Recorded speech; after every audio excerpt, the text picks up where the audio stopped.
திருப்பதி மலைப்பாதையில் பேருந்து விபத்திற்குள்ளானதால் கடும் போக்குவரத்து நெரிசல் ஏற்பட்டுள்ளது. விவரங்களோடு இணைந்திருக்கிறார் செய்தியாளர் எழில். அவரோடு பேசலாம். எழில், இந்த விபத்து எப்படி நிகழ்ந்தது? விபத்தில் யாருக்கேனும் பாதிப்புகள் ஏற்பட்டிருக்கிறதா? போக்குவரத்தை சீர் செய்ய என்ன நடவடிக்கை எடுத்திருக்கிறாங்க?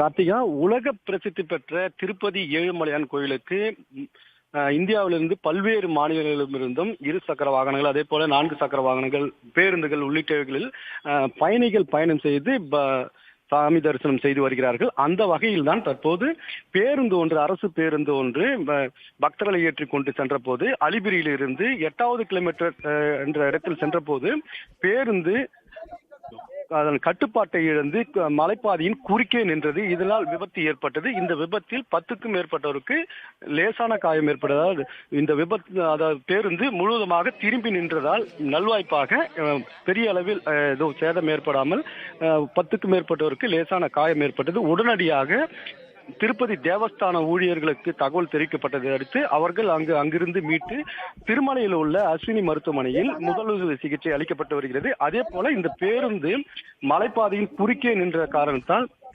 அலிபிரியிலிருந்து திருமலைக்கு செல்வதற்கான அந்த பாதை முழுவதுமாகவே போக்குவரத்து பாதிப்பு ஏற்பட்டிருக்கிறது. ஏனென்றால் இந்த பகுதியில் இருந்தால் அந்த மலைப்பாதை, அதாவது காட் ரோடு என்று சொல்லக்கூடிய இந்த மலைப்பாதை வழியாக தான் அனைத்து வாகனங்களும் செல்ல முடியும். தற்போதைக்கு வரையில் இந்த 2 சக்கர வாகனங்கள், அதே போல 4 சக்கர வாகனங்கள், பேருந்துகள், எந்த வாகனமும் செல்ல முடியாத ஒரு சூழல் ஏற்பட்டிருக்கிறது. இதனிடையே தேவஸ்தான நிர்வாகம் தற்போது திருமலையிலிருந்து ஜேசிபிகளை கொண்டு வந்து அந்த பேருந்தை அப்புறப்படுத்தக்கூடிய அந்த நடவடிக்கைகளை மேற்கொண்டிருக்கிறது. இன்னும் சற்று நேரத்தில் அது முழுவதுமாக அந்த பேருந்து அங்கிருந்து அப்புறப்படுத்தப்பட்ட பின்பு தற்போது அந்த வழியாக வாகனங்கள் இயக்கப்பட உள்ளதாக தெரிவிக்கப்பட்டிருக்கிறது. தற்போது வரை இந்த 8 கிலோமீட்டர் வரையில் இந்த போக்குவரத்து நெரிசல் ஏற்பட்டது. அதனை தவிர்ப்பதற்காக தற்போது அந்த மீட்பு பணிகள் தொடங்கப்பட்டு இருக்கிறது. கார்த்திகா, விவரங்களை வழங்கியமைக்கு நன்றி எழில்.